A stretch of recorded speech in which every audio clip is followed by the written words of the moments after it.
So hello everyone, I think clear दिख रहा हूँ। हेलो एवरीवन, मेरा नाम है हर्ष और अपन फाइनली, मेरे से ब्लर कैसा क्यों दिख रहा है, अब आई थिंक ठीक होगा शायद।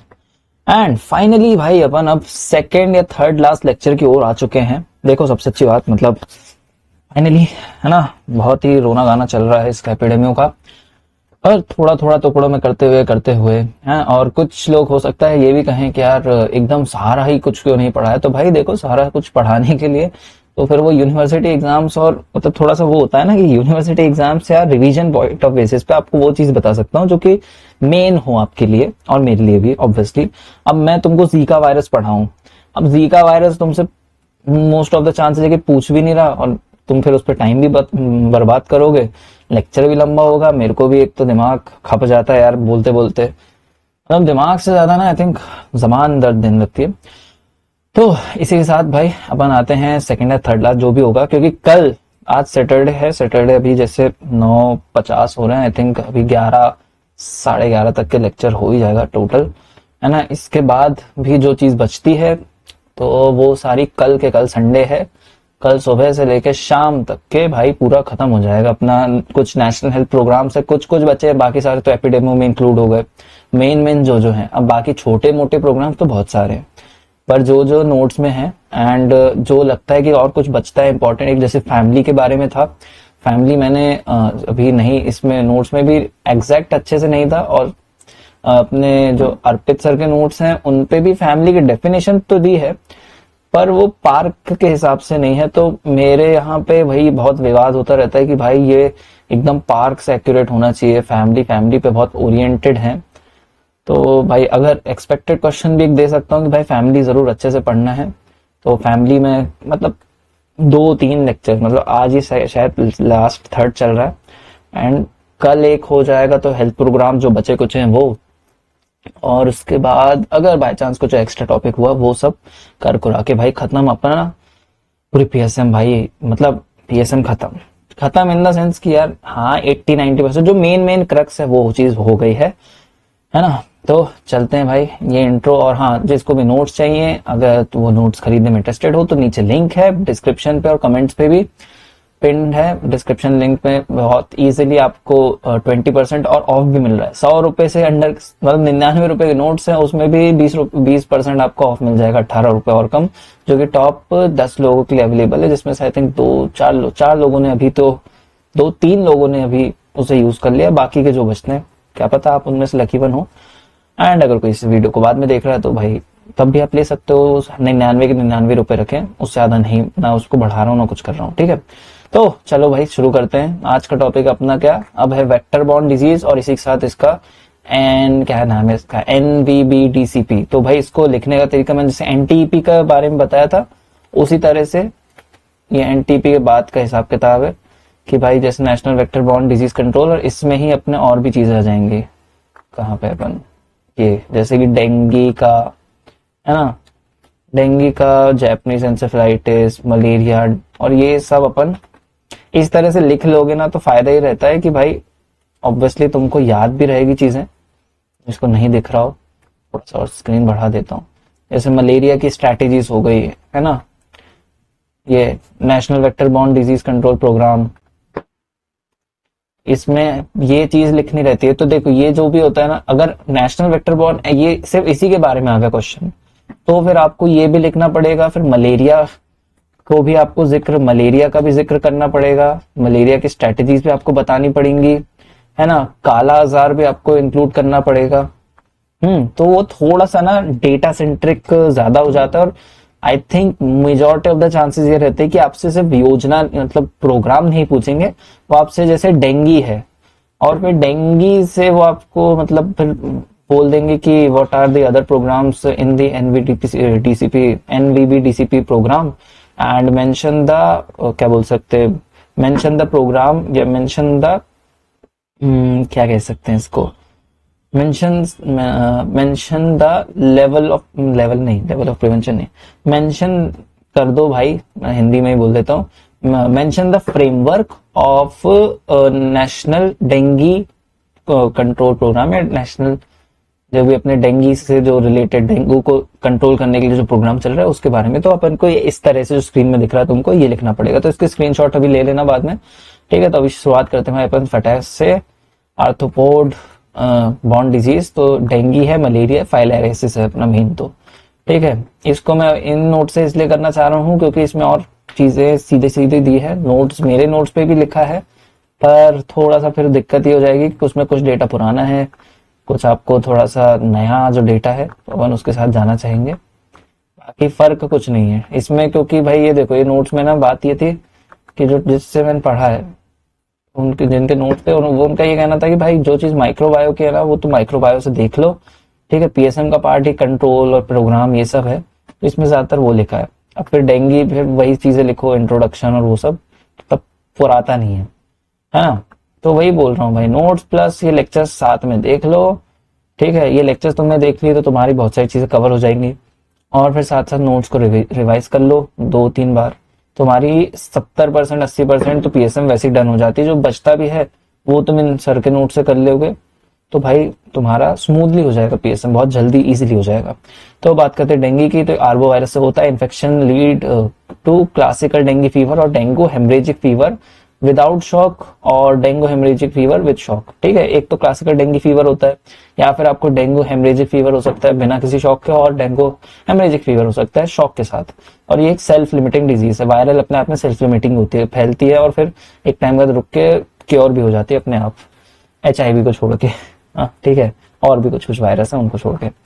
प्रॉब्लम स्टेटमेंट बात करते हैं वर्ल्ड में, तो country of south east Asia divide into 3 categories. एक होता है कैटेगरी ए, बी और सी। तो ए में आते हैं Bangladesh, India, Indonesia, Maldives, Myanmar, Sri Lanka, Thailand and ये कौन सा तिमोर लेस्ते पता नहीं। तो इसमें हाइपर एंडेमिसिटी देखने को मिलती है जिसमें चारों सीरोटाइप्स अपने प्रेजेंट है ना।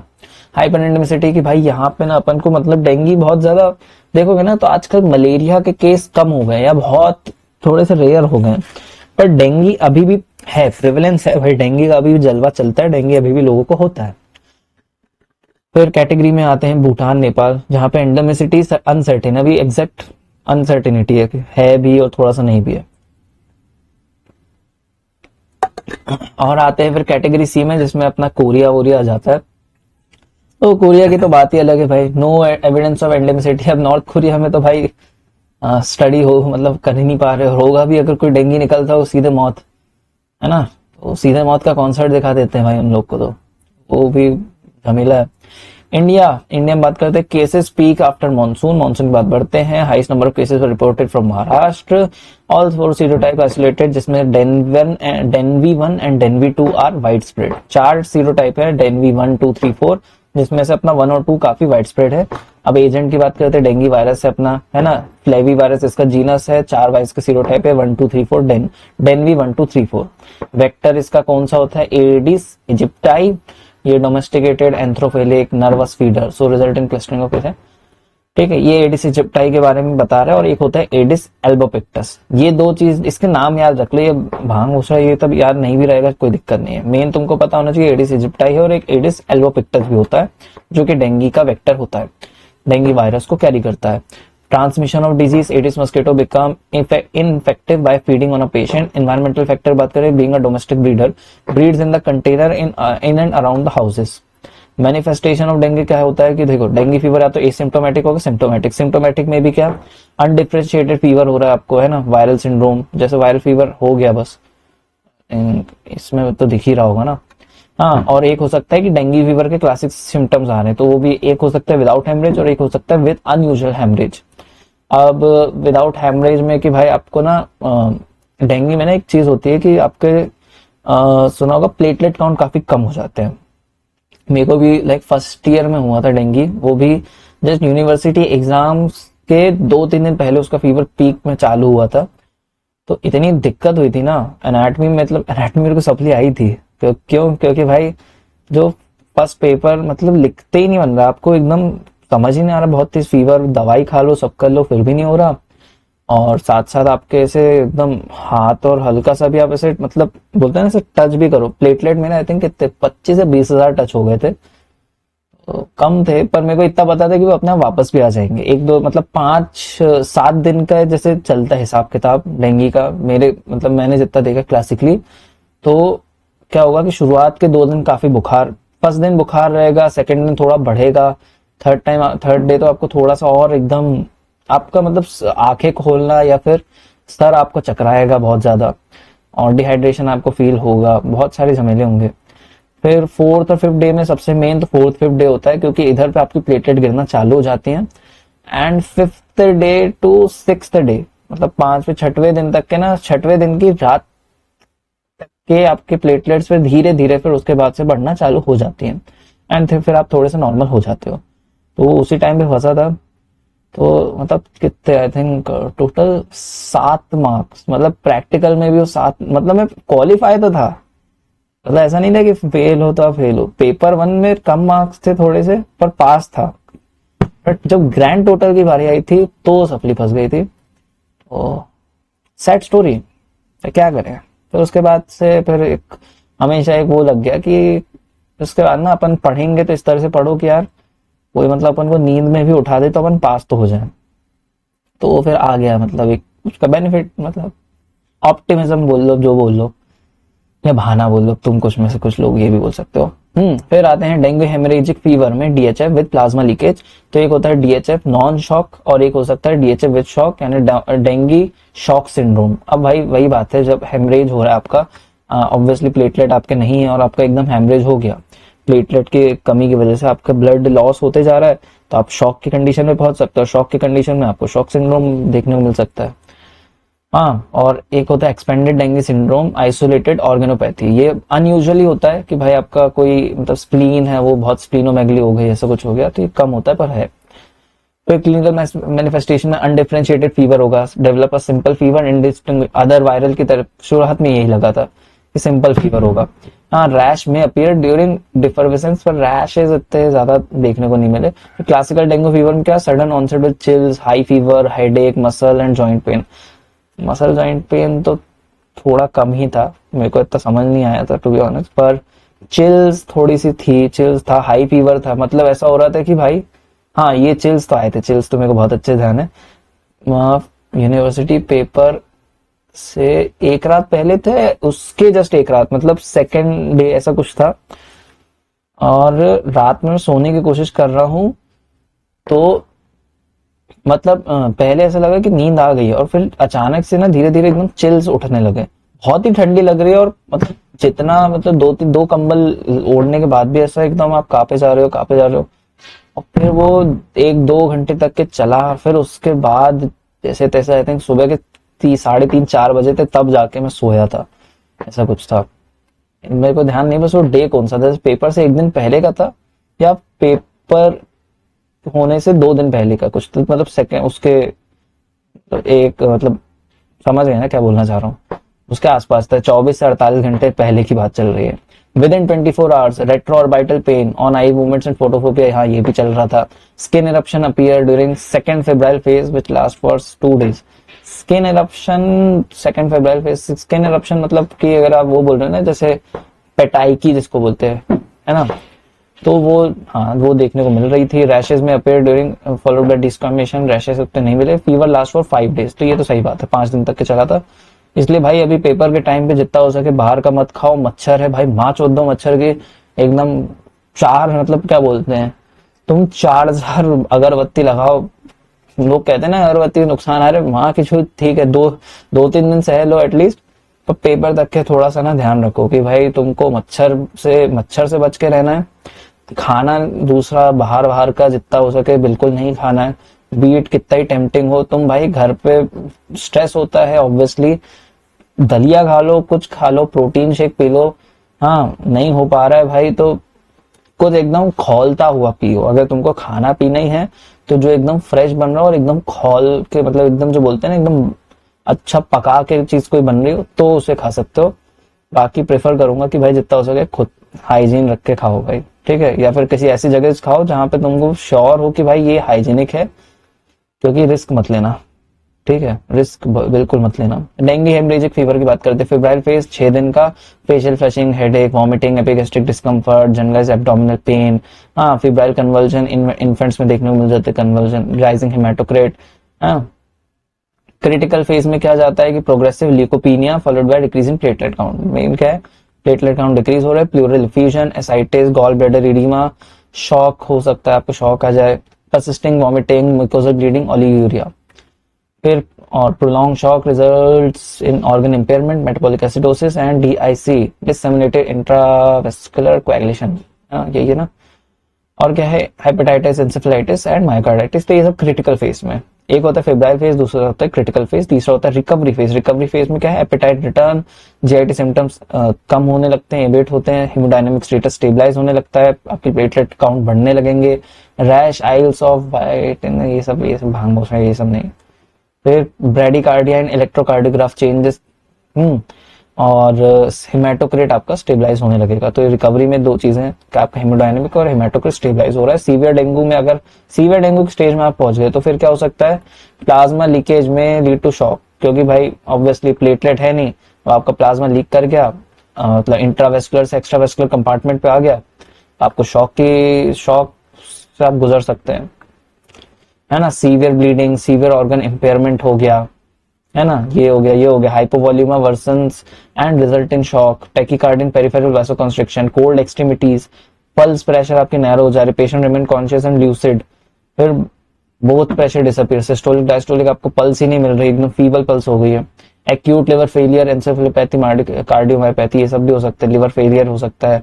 हाँ, ब्रेन में आपको एंसेफेलोपैथी देखने को मिल सकती है, कार्डियोमायोपैथी हो सकती है। तो भाई डेंगी मतलब वही है, डेंगी कॉमन है देखा जाए तो अभी रिलेटिवली मलेरिया कंपैरिजन पे, पर इसके ना वो काफी है, बहुत कम होता है सीवियर डेंगू तक के पहुंचे रिकवरी फेज पर। हाँ, डेथ होती है इनसे। क्लिनिकल डायग्नोसिस क्या है, तो डेंगू फीवर का एटलीस्ट कोई एक चीज तो होनी चाहिए, isolation of dengue virus from serum या फिर सीएसएफ ऑटोप्सी, इनमें से आपको डेंगू का कोई एक चीज, एटलीस्ट कोई एक चीज तो आपको पता, मतलब कंफर्म कर देनी चाहिए कि भाई ये डेंगू से ही मरा है या डेंगू इनको हुआ है। तो या तो डेंगू वायरस मिल गया आपको सीरम से, सीएसएफ से, ऑटोप्सी से, या फिर 4-fold increase in serum IgG by haemoglobination limited, मतलब सीरम आईजीजी आपका 4 गुना बढ़ा मिल रहा है आपको। डिटेक्शन ऑफ डेंगू वायरस और एंटीजन इन टिश्यू, मतलब वही एलाइजा कर लिया, है ना, टिश्यू का है, सीरम का है, सीएसएफ, मतलब वही रैपिड, आपने रैपिड एंटीजन कार्ड टेस्ट जो होता है ना, रैपिड कार्ड टेस्ट, वो अप्लाई करके देख लो, वो पॉजिटिव आ रहे हैं। Detection of dengue virus genomic sequence by RTPCR. फिर dengue haemorrhagic fever, all of following. Haemorrhagic fever में क्या क्या होगा, फीवर होगा 2 से 7 दिन तक के लिए, पॉजिटिव टॉर्निकेट टेस्ट, ब्लीडिंग और या फिर bleeding from mucosa, GIT tract and injection site, क्या आप एक इंजेक्शन लगाओगे तो भी आपका खून रुक नहीं रहा है। प्लेटलेट काउंट आपके कितने हो जाएंगे, 1 2 3 4 5 हैं, 1 लाख से कम पे है, सही है।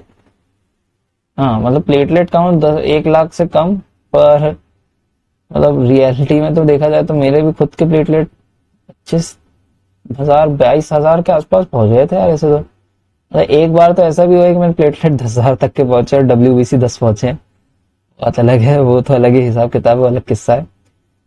ये इसमें बता रहे प्लेटलेट काउंट आपके 1 लाख से नीचे हो जाते हैं। फिर राइजिंग हेमाटोक्रेट मोर देन या equal to 20%, pleural effusion, ascites, hypoproteinaemia. ठीक है, डेंगू हेमरेजिक फीवर में ये सब चीजें मिलेंगी। डेंगू शॉक फीवर में क्या जाएगा कि भाई ये सब हेमरेजिक फीवर के सब कुछ है, फिर साथ साथ और भी साइंस इंक्लूड हो जाएंगे, जैसे tachycardia, cool extremities, delayed capillary refill, week pulse, lethargy, restlessness, pulse pressure less than 20 mmHg, systolic pressure less than 80 और and for 5 less than 5 years and 80 to 90 mmHg older children and adults.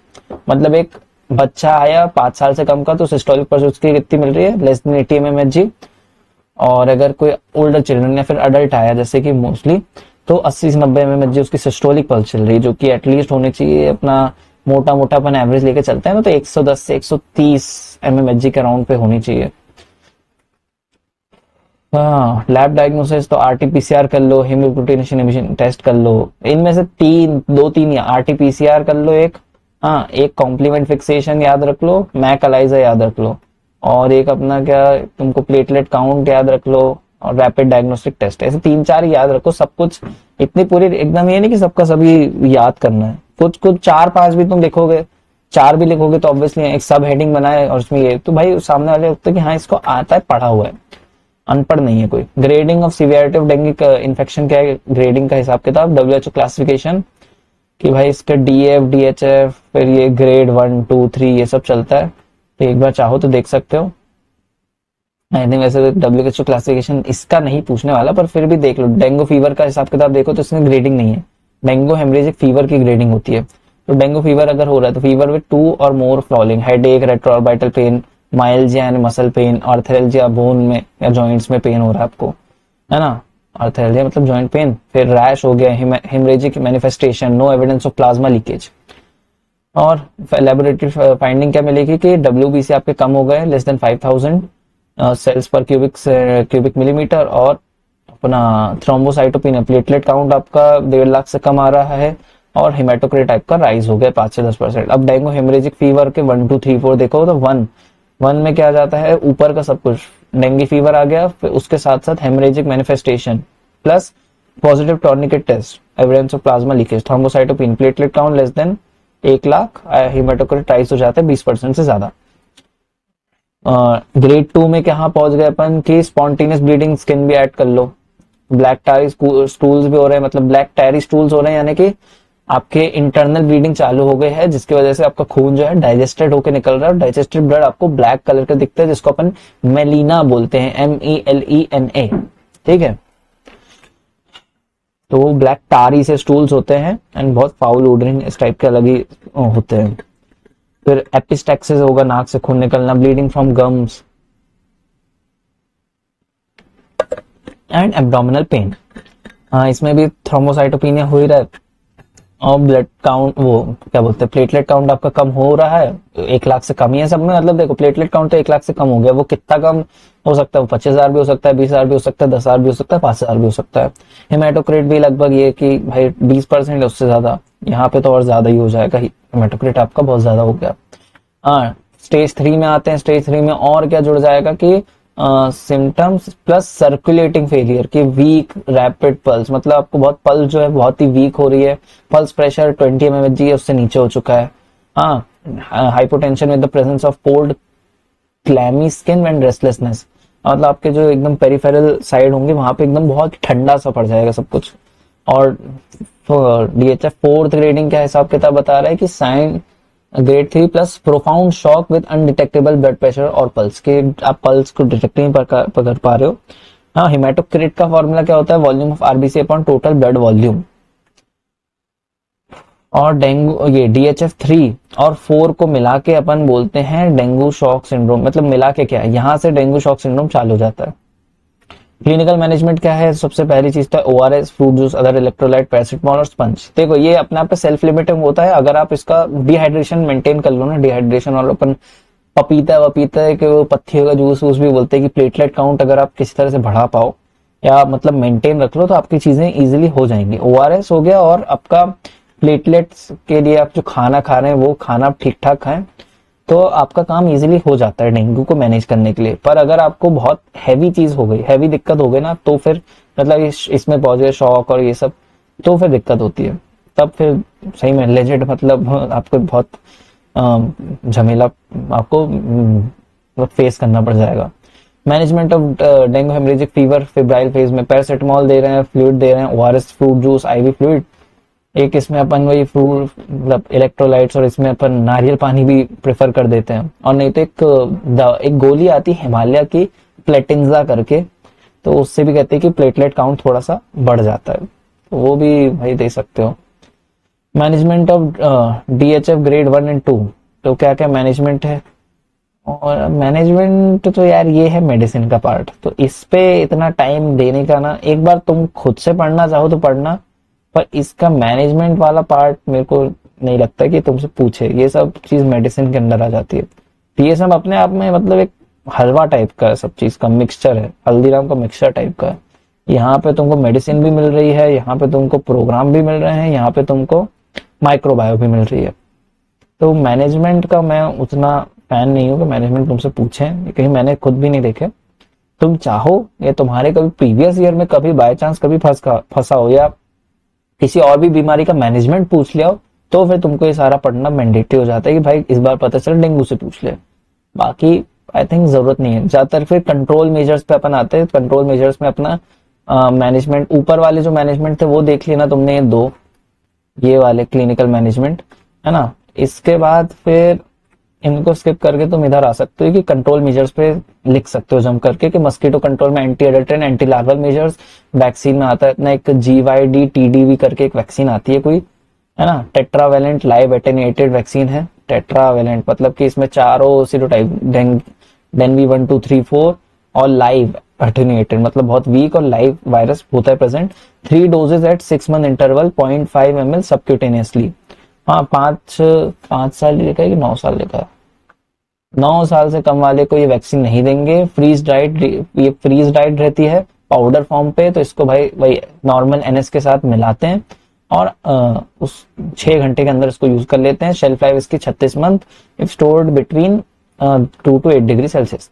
Other measures में अपन क्या करेंगे, isolation patient under मतलब bed net use कर लो, full sleeve shirt, mosquito repellent cream, bed nets, फिर detection elimination और मॉस्किटो ब्रीडिंग प्लेसेस की भाई जैसे अपन डेंगू का केस मिलता है ना, तो आप हॉस्पिटल जाओगे तो आपसे पूछेंगे कि भाई आप कहाँ रहते हो एग्जैक्ट केस, आपका फोन वो नंबर भी, आपको फोन भी आएगा कि डेंगू ऑफिस से या डेंगू मतलब डेंगू सेंटर से या नगर पालिका वालों की तरफ से कि भाई आप जहां भी रहते हैं आपका एरिया बता दीजिए, क्योंकि फिर वहां पे ना वो दवाई ववाई छिड़कते हैं पूरा। फिर वीकली ड्राई डे ये सब। ग्लोबल स्ट्रेटेजी क्या है, तो ये तो अब 2012 से 20 तक का था, अब तो बीत गया भाई ये, ठीक है। अब आते हैं मलेरिया पे, तो रोको पानी वानी पिए। डेंगू बहुत लंबा। हाँ, तो अब बात करते हैं भाई अपन कहाँ मलेरिया की, तो मलेरिया का हिसाब किताब देखते हैं हम, चलो जल्दी से। हाँ, डेंगू का है ना एक चीज और, नहीं वो सब अपन अभी प्रोग्राम जब चलेगा तो प्रोग्राम पे सारी चीज कवर हो जाएगी। मलेरिया का हिसाब किताब देखो तो क्या है, protozoal disease cause by Plasmodium transmitted वही फीमेल एनोफिलिस, एनाफिलिन का एनोफिलिस मस्कीटो, है ना। औरत खून चूसती है भाई और उसके चक्कर में दिक्कत हो जाती है, फीमेल एनोफिलिस मस्कीटो। फिर नीचे आएंगे, टिपिकल अटैक कंप्राइज 3 स्टेज होती है इसकी, cold stage, hot stage, sweating stage, ठीक है। 3 स्टेज होती हैं। पता है तुमको सबसे अच्छा मलेरिया का डिपिक्शन तुमको बताना ना लाइफ साइकिल और वो सब चीज का, तो भाई तुमको अगर एनसीईआरटी का टेबल अगर कहीं से याद हो वही वो कर देना, तुम्हारा बहुत सारी चीजें क्लियर भी हो जाएंगी, ग्राफिकली भी बहुत अच्छा है, इजी टू मेक है एंड काम हो जाता है इससे। प्रॉब्लम स्टेटमेंट की बात करते हैं तो वर्ल्ड में जैसे बात करें सब सहारन अफ्रीका साइड पे तो 88% global burden and 90% malaria death mainly Africa में ज्यादा होता है, क्योंकि भाई मच्छर वहीं पर ज्यादा पनपते हैं। और इवन तुमको थोड़ा सा फैसिनेटिंग भी लगेगा कि भाई क्योंकि वहां जंगल एरिया है ना, तो मच्छर बहुत ज्यादा होते हैं, तो मच्छरों को पकड़ के बहुत मतलब एकदम बहुत सारे मच्छरों को पकड़ के ना उनको ऐसा पैटी मतलब बहुत एकदम गुच्छे के गुच्छे बहुत अतीम मच्छरों को पकड़ा जाता है, उन्हें क्रश किया जाता है एंड उनको ना फिर ऐसा भून के ऐसा पैटी जैसे बनाया जाता है और फिर उसको खाया जाता है। सुनने में कुछ लोग को बिल्कुल अजीब सा लगेगा, बट एक्चुअली नहीं। तुम जैसे क्या है कि मैं साथ साथ ना थोड़ा सा खाने वाने के बारे में भी मतलब मेरा बहुत सारी जगह मतलब वो क्या कह सकते हैं इंटरेस्ट बोल लो, है ना, दिमाग अलग अलग जगह, तो जैसे खाने पे भी मैं थोड़ा बहुत देखते रहता हूँ बीच बीच में। तो खाने के ना बहुत फैसिनेटिंग चीज है कि अब जैसे तुम साउथ एशिया अपने एशिया रीजन पे ना भाई इंसेक्ट्स आर कंसिडर्ड डेलिकेसीज, समझे। मतलब बहुत सारी ऐसी जगह हैं, इवन जैसे तुम बैंकॉक या फिर थाईलैंड के कोई भी ऐसे स्ट्रीट फूड में जाओगे ना, वहां पे तुमको ऐसे इंसेक्ट का प्लेटर मिल जाएगा। तो ये भी ऐसा वो मतलब जो लगता है ना कि तुमको लग रहा है कि ये इन्हें कोई नहीं खा सकता, ऐसा insects are very rich in protein. तो हाँ, इंसेक्ट्स भी खाए जाते हैं। Even I think north eastern region पे भी ये चीज ये प्रैक्टिस तुमको देखने को मिल जाती है। तो वहां पे भी अब कुछ लोग होंगे कि ऐसा ग्रोज और ये और वो बकवास ये सब, पर देखो भाई अलग अलग जगह का अलग अलग कल्चर रहा है, अलग अलग डेलिकेसी रही है, अलग अलग तरीके रहे खाने के हिसाब के। हाँ, तो ये सब मैं बाद में बात करूंगा। तुम कहोगे कि यार पढ़ाने बैठा है कि मैं ज्ञान लेते रहता हूँ बीच बीच में, ठीक है। इंडिया में बात करें तो 91% malaria case and 99% of death reported from north eastern state, ठीक है। क्यों? क्योंकि सबसे ज्यादा मलेरिया पे यहीं पे हो रहा है। बाकी अपने सेंट्रल इंडिया पे ना मलेरिया का थोड़ा कम हो गया है रोल काल। इवन मैं जहाँ विदिशा पे है ना, तो विदिशा का जो मेडिक मतलब क्या बोल सकते हैं मलेरिया कंट्रोल ऑफिसर है ना, मलेरिया बोलो कि मतलब अपनी मलेरिया, हाँ हाँ वही मलेरिया सेंटर, डेंगू सेंटर जैसे जाते हैं, वहाँ के जो डॉक्टर है उनका कहना था कि मलेरिया तो अभी 3 साल से नहीं आया है, डेंगू थोड़ा सा अपराइज में, इवन अगर मतलब आई थिंक अब तक के तो हो ही गया होगा। मैं तो 3 4 6 महीने पहले मिला था उनसे, मतलब वही विजिट के दौरान। तो आई थिंक अब तो विदिशा भी क्या एलिमिनेशन क्राइटेरिया में आ जाता है कि भाई अगर 3 साल तक का आपका कोई केस रिपोर्ट ना हो या एक्सपेक्टेड केसेस से कम रहे, यानी कोई एंडेमिक ही है, अगर होगा भी तो बहुत रेयर हो गया। अब वो तो कह रहे थे कि एक भी केस अभी मलेरिया का नहीं आया है विदिशा में 2 3 सालों से, लास्ट डेंगू के आते रहते हैं। तो मलेरिया का रोल कॉल अपने इधर भी काफी कम हो गया, सेंट्रल इंडिया साइड पे भी। Major epidemiological types in malaria in India, tribal malaria में, ट्राइबल एरिया में पी फैल्सिपैरम, रूरल एरिया में चलता है अपना क्या प्लाज्मोडियम वाइवैक्स, और प्लाज्मोडियम फैल्सिपैरम तो है ही है। फिर अर्बन मलेरिया, तो इसमें क्या आ जाता है, peri urban area, low socioeconomic group, living in flat settlement, poor sanitary condition. Malaria in project areas में अपना, तो ये बहुत सारे देख रहे हो मलेरिया के भाई क्या एपिडेमियोलॉजिकल टाइप्स हैं।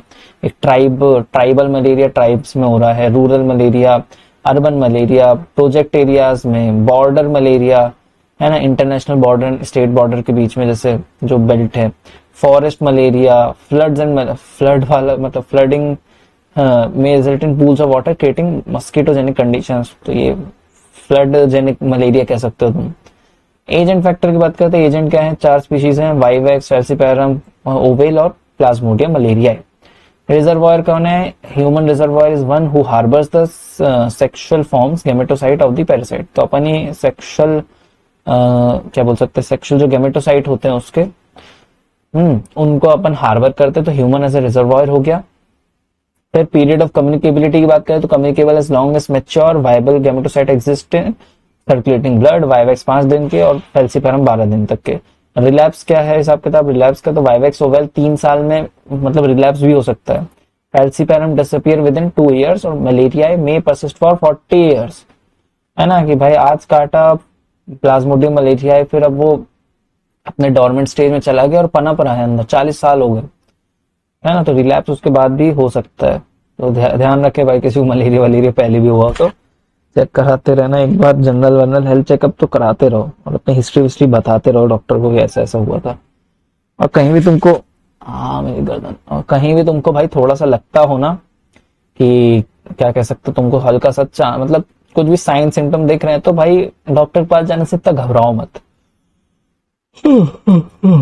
मतलब खास करके लड़कियों में सबसे बड़ा कि अरे कुछ आ जाएगा, अरे कुछ आ गया तो भाई वही बात है ना कि जल्दी ठीक हो जाएगा, अरे नहीं मैं जा, मतलब लड़कियां बहुत ज्यादा इग्नोरेंट हो जाती इस चीज में। ऐसा मैंने देखा है, फेस क्या देखा है कि वो एकदम अरे नहीं कुछ आ गया तो, अरे कुछ आ गया तो क्या डरना भाई, पता चला अभी आपने चेकअप नहीं कराया उसके बाद कुछ इतना तगड़ा सा आ गया ना जो कि आप उसको कंट्रोल नहीं कर सकते, तो ज्यादा झमेला हो जाएगा। हाँ होस्ट फैक्टर में बात करते हैं, newborn are resistant to P falciparum, newborns को तो जल्दी नहीं होता, है ना। ए सेक्स में बात करें तो मेल्स मोस्टली एक्सपोज होते हैं। रेस की बात करें, sickle cell trait has milder illness with falciparum, वैसे का मतलब वो तो तुमने पढ़ा था ना, सिकल सेल ऐसा हो जाता है तो भाई गेमेटोसाइट वेमेटोसाइट वो सब इसमें इतना रह ही नहीं पाते, मल्टीप्लाई नहीं कर पाते। Person whose RBC are Duffy negative और रेजिस्टेंट टू पी वाइवैक्स, तो अभी ये सब आरबीसी में जैसे अपना अलग अलग एंड वो होते हैं ना, जैसे क्या बोलते हैं एंटी रिसेप्टर होते हैं एक्चुअली में, हाँ रिसेप्टर्स, तो एक डफी रिसेप्टर भी होता है, तो अगर डफी नेगेटिव है तो रेजिस्टेंट होगा पी वाइवैक्स से। ऑक्यूपेशन एग्रीकल्चर वालों को ज्यादा देखने को मिलते हैं। ह्यूमन हैबिट्स में स्लीपिंग आउटडोर, जो एकदम खाट वाट पे सो रहे हैं तो उनको मच्छर भी जल्दी काटते हैं, मच्छर काटते हैं तो दिक्कत भी हो जाती है। इन्वायरमेंटल फैक्टर की बात करते हैं, जुलाई टू नवंबर सबसे ज्यादा फैल जाता है। Rainfall provides opportunities for breeding of mosquitoes, Anopheles are not found in attitude above 2500 metre, मतलब कि माउंटेन एरियाज पे आपको मलेरिया केसेस बहुत रेयर ऑफ द रेयरेस्ट मिल सकते हैं, तो मिलेंगे बाकी नहीं मिलेंगे, है ना। जैसे कि अगर अब तुम चले जाओगे कहाँ, मैं कहता जैसे मसूरी में शायद तुमको ना मिले ये चीज, या माउंट एवरेस्ट में तुमको और नहीं मिलने वाला। मैन मेड मलेरिया क्या हो जाता है कि बरो पेड्स, गार्डन, पूल्स, इरिगेशन चैनल, मतलब कि मैन ने कुछ ऐसा, मान लो तुमने गड्ढे खोदे थे, अब वो गड्ढों में जैसे पानी भर गया, पानी से मच्छर ब्रीड कर गए और फिर मलेरिया फैला रहे हैं। वेक्टर ऑफ मलेरिया क्या क्या है इंडिया पे, तो एक होता है एनोफिलिस क्यूलिफेसियस, है ना। अब ये देख लो रूरल, पेरी अर्बन, अर्बन, ये सब तो ये तुमको ध्यान रहे तो अच्छी बात है, बाकी नाम तो पता रहे। क्यूलिफेसिस है, हाँ स्टिफेंजी है, हाँ फ्लूवियाटिलिस है, मिनिमस है, डायरस है, इपिरोटिकस है ना। तो इसमें से तुमको 3 भी याद रहते हैं ना तो भी काफी है, 3 से 4, जिसमें डेरस मिनिमस तुमको याद हो ही जाएगा। एक स्टिफेंजाई तुमको पता रहता है, एनोफिलस स्टिफेंजाई, और एक हो सकता है एनोफिलस क्यूरीफेसिस। ठीक है, तो 4 का तुम याद रख लो। बाकी ये जो हिसाब किताब रूरल पेरी अर्बन, ये तुमको एक्चुअली पीजी वाले क्वेश्चन पे ज्यादा पूछते हैं। फिर ब्रीडिंग हैबिट्स की बात करते हैं तो एनोफिलिस फ्लूविएटिलिस जो भी नाम है इसका, मूविंग वाटर पे, और स्टिफेंजी अपना फाउंटेन और ओवरहेड टैंक्स में ब्रीड करता रहता है। टाइम ऑफ बाइटिंग क्या है तो नॉक्टर्नल फीडिंग हैबिट, रात में अगर मच्छर काटा है तो ज्यादा दिक्कत होगी। दिन में भी काटता है तो दिन वाले से आई थिंक दिन वाले से डेंगी का दिक्कत नहीं, दिन वाले से डेंगी की दिक्कत रहती है, रात वाले से मलेरिया की दिक्कत रहती है सर। फिर मोड ऑफ ट्रांसमिशन की बात करते हैं तो bite of infected female Anopheles mosquito, है ना, ब्लड ट्रांसफ्यूजन के थ्रू भी फैल सकता है मलेरिया, और newborn from infected mother. Incubation period क्या है, क्या अलग अलग इंक्यूबेशन, पेल्सीपेरम मलेरिया का 12 दिन, वाइवेक्स का है 14, क्वार्टन या फिर मलेरिया का 28 दिन, और ओवेल का है 17 दिन। तो मतलब ये इतने, क्योंकि 4 अलग अलग प्लाज्मोडियम है, अलग अलग इंक्यूबेशन पीरियड होगा इनका। फिर आते हैं, एक सेकंड, ये क्या हो गया,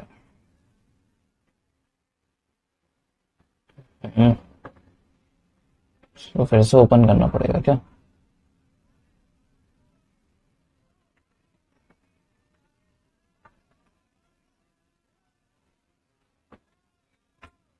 यहाँ पे अपन 48, हाँ यहाँ पे आ गए अपन। फिर क्लिनिकल फीचर्स की बात करते हैं, कोल्ड स्टेज क्या हो जाती है अपने clinical feature, cold stage, hot stage, sweating stage. Cold में क्या हो रहा है, headache, nausea and chilly sensation, follow by rigor, skin feel cold, 1 घंटे के लिए ऐसा रहेगा कोल्ड स्टेज। फिर हॉट स्टेज आ जाएगी जो कि 6 घंटे तक के चलेगी। Patient feel burning hot and cast off his clothes, skin is hot and dry, मतलब एकदम आपको ठंडी लग रही थी 1 घंटे के लिए, फिर एकदम से इतनी गर्मी लगेगी कि आप पूरे कपड़े वपड़े उतारने के एकदम उत्सुक हो जाओगे। फिर स्वेटिंग स्टेज होती है, fever come down with profuse sweating, skin is cool and moist, 4 घंटे तक की स्टेज चलती है। हाँ, तो ये क्लिनिकल फीचर। फैल्सीपेरम में क्या है, classical 48 hours periodicity, hot and cold stage are less clearly separated. इसमें हॉट कोल्ड स्टेज एकदम ऐसे क्लियरली सेपरेट नहीं हो पाती है। क्लासिकल 48 आवर्स, ये मतलब हर 2 दिन पे जो होता है ना फीवर, बार बार आ रहा है आपको, है ना। फिर वाइवेक्स में बात करें तो वाइवेक्स का हिसाब किताब क्या बता रहा है कि regularly divided into hot and cold stages. Ovale में क्या, cease after pure paroxysm and even if no treatment given. Ovale में क्या होगा कि अपने आप कुछ बार ऐसे साइकिल चलेगी, 2-4 बार 5 बार, और उसके बाद फिर बिना किसी ट्रीटमेंट के भी वो सीज भी हो जाएगा। मलेरिया में क्या होगा, साइकिल इज ऑफ 72 आवर्स, हर 3 मतलब तीसरे दिन पे तुमको ऐसा यही साइकिल चल रही है। फिर कोल्ड हॉट स्वेटिंग वाली, टेंडेंसी ऑफ रिलैप्स इसमें है। कॉम्प्लिकेशन क्या है, फैल्सीपेरम का cerebral malaria, acute renal failure, liver damage. Vivax ovale malaria और मलेरिया का क्या है, anaemia, splenomegaly, hepatomegaly, renal complications. Diagnosis में माइक्रोस्कोपी करोगे तो दो अपने इसमें क्या होता है, सबसे मेन तो माइक्रोस्कोपी, 2 ब्लड फिल्म, इसमें एक थिक और एक थिन स्मीयर। थिक में क्या दिखेगा, प्रेजेंस ऑफ पैरासाइट है क्या, और थिन में तुमको स्पीशीज पता चल जाएगी। तुमने माइक्रोबायोम में, आई होप सो कि तुमने माइक्रोबायोम में देखा ही होगा, प्रैक्टिकल में तो खासकर बहुत मतलब अपने एक क्या कह सकते हैं, स्टार क्वेश्चन भी रहता है कि भाई तुमको पूछ ही लेते स्पॉटिंग में या फिर अपने वाइवा में कि भाई इस एक स्मीयर की फोटो दे देंगे और उसमें बताएंगे कि ये किस तरह का दिख रहा है।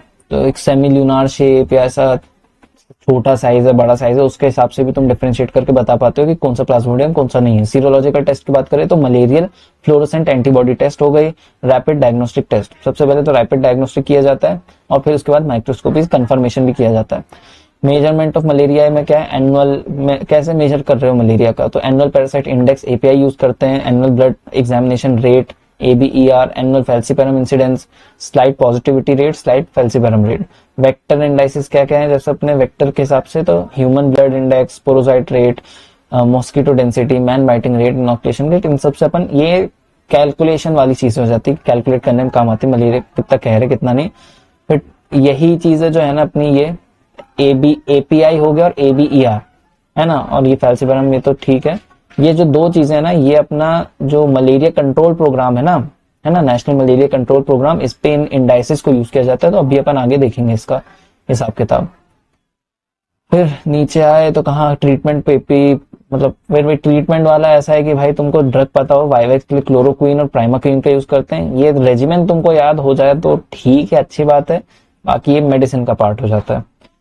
फिर फैल्सीपेरम की जैसे बात करें तो अपने को आर्टेमिसिन बेस्ड कॉम्बिनेशन यूज किया, जिसमें आर्टिसोनेट और सल्फाडॉक्सिन पायरीमेथामीन का यूज किया जाता है और एक प्राइमाक्वीन का यूज किया जाता है। और नहीं तो अपना ये आर्टेमीथर और ल्यूमेफेंट्रीन या प्राइमाक्वीन। तो ये तुम इतना डिटेल में नहीं भी लिखो तो एटलीस्ट कि वाइवेक्स में ये दो दवाई, फैल्सीपेरम पे ये अपनी कुछ ये दो दवाई आर्टिसोनेट सल्फाडॉक्सिन पायरीमेथामीन पायरीमेथामीन इनको यूज किया जाता है, तो भी तुम्हारा काम चल जाएगा।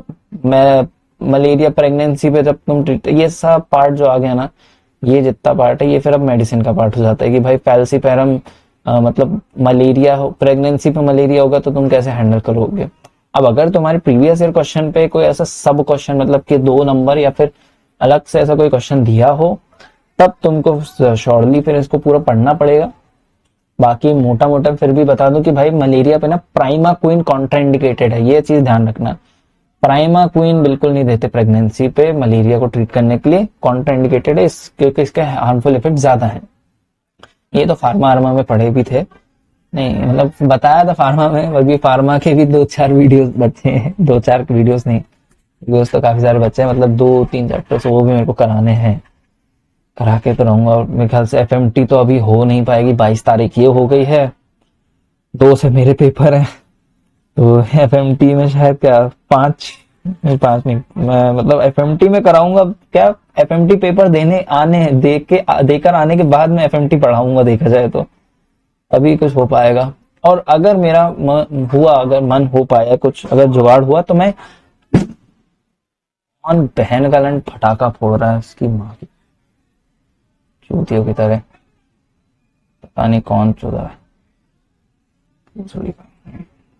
होगा कोई। तो 8 तारीख के आसपास अगर जैसे पीएस मतलब एफएमटी पढ़ने के बाद मैं उसका वीडियो बनाऊंगा, और अगर कुछ हुआ तो एक दिन बैठ के जो मेरे नोट्स हैं वो छोटे ही आए थे एफएमटी के, इसमें अभी तो निकाले नहीं है मैंने, नहीं तो एफएमटी के जो नोट्स है तो मतलब उससे ओवरव्यू रिवीजन हो सकता है, ठीक है। उसमें भी बहुत सारी चीजें नहीं है ऑब्वियसली, कुछ चीजें जो हैं वो बुक में ही हैं, खासकर से टॉक्सिकोलॉजी वाला पार्ट है वो डिटेल में वो बुक में है। तो देखते हैं कुछ अगर टॉपिक्स करा पाया तो शायद, मतलब मैं चाहूंगा कि मैं पूरी डिटेल में जाऊं, जैसे अपन इसमें इस तरह से जा रहे हैं ना, सिर्फ एकदम एक एक चैप्टर को अपन डिकोड कर रहे हैं जितना हो सकता है, जो भी अपने एग्जाम पॉइंट ऑफ व्यू से। तो ऑब्वियसली अब जो मेरे बैच के साथ के हैं तो वो तो ऑब्वियसली अभी इतना देखेंगे भी नहीं, उन्होंने पहले से पढ़ के रखा है। जो नेक्स्ट बैच होंगे उसके ये फ्यूचर के लिए ज्यादा चीज हो जाती है, तो एफएमटी आई थिंक बाद में होगी, अभी तो नहीं होनी most probably. Colour coding, blister packs ये सब याद नहीं भी रहेगा, कोई दिक्कत नहीं है। वेक्टर कंट्रोल स्ट्रेटजी में आ जाता है anti adult measure, residual spraying, इसके DDT, malathion, indoor house spraying. Space application में आ जाता है फॉगर मिस्ट यूज करना, individual protection, repellent, bed nets, ये सब का यूज करना, anti larval measures, larvicide, source reduction, integrated control. इसके अंदर क्या क्या लिखना है वो तुमको खुद पता है, ऑयलिंग कर देंगे कलेक्शन, मतलब वही जो पानी रुके पानी पर थोड़ा सा ऑयल डालने को बोल देते हैं, नहीं तो टाइमीफॉस का यूज कर लो। सोर्स रिडक्शन में क्या कि जैसे सोर्स जो है ड्रेनेज, अगर वो आपका क्लॉग है तो उसको ऑब्वियसली ड्रेनेज को अच्छा रखो। Changing salt content of water, उससे भी भाई मतलब क्या बोलते हैं मच्छर पनप नहीं पाते। इंटीग्रेटेड कंट्रोल में includes bio environment and personal protection measures. हाँ, फिर एक ये global technical strategy for malaria, ये एक तुमसे शायद पूछ ले बाय चांस, थोड़ा सा रेयर है पर फिर भी। तो ये 2016-2030 तक का प्रोजेक्ट है, तो इसलिए अभी करंटली चल रहा है, इसलिए पूछ सकते हैं। मई 2015 पे इंट्रोड्यूस हुआ था, reducing the global malaria burden by 90% by 2030 की, पूरे दुनिया भर में 90% मलेरिया का बर्डन जो है वो कम हो जाए 2030 तक के। और देखा जाए तो इसमें अपन चल भी रहे हैं ठीक ठाक अमाउंट पे। स्ट्रेंथन हेल्थ सिस्टम ये भी हो रहा है, addressing emerging multidrug and insecticide resistance. अब ये माइलस्टोन के भाई कितने में क्या है कि रिड्यूस मलेरिया रेट क्या 40% 2020 में कम हो जाए, 25 अभी मतलब 25 का हिसाब किताब देखो तो 75% अपनी कमी आ जानी चाहिए मलेरिया के रेट में, और 2030 तक के 90%। हाँ, मलेरिया इंसिडेंस की बात करें तो वही 75% कम हो जाए, रिड्यूस हो जाए, और 90% ये एलिमिनेट मलेरिया फ्रॉम कंट्रीज, तो ये 20 35 फिर प्रिवेंट री-एस्टैब्लिशमेंट ऑफ मलेरिया, तो री-एस्टैब्लिशमेंट जितना हो सके प्रिवेंट करना है मलेरिया को, मतलब मलेरिया को भगाना है। तो ये मलेरिया हो गया हिसाब किताब। अब आते हैं लिम्फेटिक फाइलिरियासिस पे। तो रुको भाई 5 मिनट। कहाँ थे भाई अपन? तो चलो, लिम्फेटिक फाइलेरियसिस, ठीक है, हाथी पांव की बीमारी कवर करता है। इंट्रोडक्शन की बात करते हैं। Cover infection with 3 closely related nematode की वजह से होता है भाई ये। वुचेरेरिया बैनक्रॉफ्टी, बी मलाई का क्या नाम था, ब्रू ब्रूगे ब्रूगिया मलाई है ना, ब्रूगिया मलाई और एक ब्रूगिया टिमोरी, ये 3 है निमेटोड। इसकी वजह से अपने को दिक्कत होती है। अपने विचेरेरिया बैनक्रॉफ्टी तो काफी फेमस रहा है अपने जमाने में से भी। All 3 infections are transmitted to man by the bites of infected mosquito के चक्कर में ही होता है भाई, है ना। Disease manifestation range from lymphangitis, lymphadenitis, elephantiasis of genitals, legs or arms, as a hypersensitivity, tropic state, tropical pulmonary eosinophilia और फाइलेरियल आर्थराइटिस। तो भाई इतनी सारी चीजें अपना ये सब करा सकते हैं, इतने सारे मैनिफेस्टेशन इसके अलग अलग तरीके के। हाँ, heavily infected areas UP, Bihar, Jharkhand, Orissa. Orissa में तो भाई हाथी पांव, मतलब मैं पुरी में अभी कुछ टाइम पहले ही गया था पुरी। तो जहाँ पे मैं रुका था तो वो बता ही रहे थे कि भाई मेरे फ्रेंड भवानी करके, तो भवानी भैया बता रहे थे कि यार इधर ना उड़ीसा में भी खासकर उस रीजन पे आसपास हाथी पांव की बीमारी अभी है, तो इसलिए मच्छर वच्छर से भाई बच के रहो। थोड़ा सा फट गई थी। एजेंट की बात करते हैं, वचेरेरिया बैनक्रॉफ्टी क्यूलेक्स मस्कीटो से, ब्रूगिया मलाई और ब्रूगिया वाला मानसोनिया कराएगा, मानसोनिया ब्रूगिया, ठीक है। और वुचेरेरिया क्यूलेक्स और ब्रूगिया मैंसोनिया से। पीरियोडिसिटी की बात करते हैं, नॉक्टर्नल बाइटिंग हैबिट्स होती है इससे, और दूसरा मैक्सिमम डेंसिटी और ऑफ क्या बोलते हैं मदरफक, क्या एमएफ क्या है, क्या लिख दिया है इसमें, in blood is report MF, क्या बोलना चाह रहा है इसके, reported between 10 PM to 2 AM। तो ये की बात कर रहा है क्या अपना, इसके एमएफ क्या, पता नहीं, मतलब क्या ये इसके एजेंट का वो मिलेगा तुमको, लार्वा बोलूं कि क्या बोलूं आखिर, एमएफ का इसमें कुछ पता ही नहीं रहा होगा। मतलब ये तो इतना तो पता रहता है कि भाई देखो, अगर जैसे तुम ब्लड में इसका जो मैक्सिमम डेंसिटी अपन को कब मिलती है, ये जो फाइलेरिया का ये जो मतलब निमेटोड वॉर्म्स रहते हैं छोटे छोटे, तो ये नॉक्टर्नल इनका हिसाब किताब रहता है। नॉक्टर्नली ये मतलब ज्यादा डिटेक्ट होते हैं जल्दी।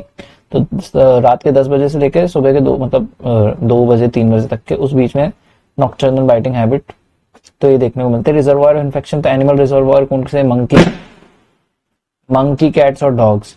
कोई बहन का लैंड पता नहीं पैदा हुआ था किसकी, पटाखे फोड़े जा रहे हैं बार बार। Animal reservoir monkey cats dogs है। Human reservoir person with circulating जो भी होगा यार, पेरिफेरल ब्लड में। माइग्रेटिंग फाइलेरियल ग्राउंड ऐसा बोल रहा है क्या, माइग्रेटिंग या ऐसा कुछ हो सकता है, कहीं दिया भी नहीं है। पोस्ट फैक्टर की बात करते हैं, एज क्या है, 20 से 30 साल के बीच में सेक्स मैन में ज्यादा देखने को मिलता है। सोशल फैक्टर की बात करें, urbanisation, industrialisation, migration, poor sanitation. Environmental factors में क्लाइमेट, तो maximum prevalence of Culex mosquito क्या बोल सकते हैं, इज ऑब्जर्व्ड एट टेम्परेचर, ये नहीं, ये क्लाइमेट में इतना देख लो कि भाई अपना टेम्परेचर 22 से 38 डिग्री सेल्सियस, उसमें मतलब ये काफी ज्यादा पनपता है ये मच्छर। ड्रेनेज की बात करें तो ये पुअर ड्रेनेज पे ज्यादा जम के ब्रीड करता है। और टाउन प्लानिंग की बात करें, inadequate sewage disposal just town पे होगा, या फिर इल मेंटेन ड्रेन या सेप्टिक टैंक्स है, तो वहां पे ऑब्वियसली गंदा पानी या रुका हुआ गंदे पानी में ये क्यूलेक्स मस्कीटो जल्दी ब्रीड करता है। वेक्टर्स की बात करते हैं तो बैनक्रॉफ्टियन फाइलेरियासिस, क्यूलेक्स क्विन की फेसियाटस, और एक होता है ब्रूगियन फाइलेरियासिस, मैंसोनिया एनुली फिलर्स और मैंसोनिया यूनिफॉर्मिस। ये मेन तो क्या, बैनक्रॉफ्टिन फाइलेरियासिस के लिए क्या है अपना क्यूलेक्स, और ब्रूगियन के लिए मंसोनिया। ये ध्यान रख लो, इतना नाम अगर ध्यान रहे तो अच्छी बात है। क्यू फेसिएटस मेरे को पता है कि तुम भूल जाओगे, इसलिए वो देखो जो मेन याद रहे। Mode of transmission, bite of infected mosquito. Incubation period, pre patent period क्या होता है, time interval routine inoculation of infected larva and first appearance of detectable क्या है ये, एमएफ मादरचोद क्या, वो है क्या, मतलब क्या माइग्रेटिंग माइग्रेटिंग कैसे कुछ बोल रहा है। फिर इन क्लिनिकल इंक्यूबेशन पीरियड 8 से 16 मंथ, इसका एक बार देख लेंगे मेरे को क्या बोलना चाह रहा है।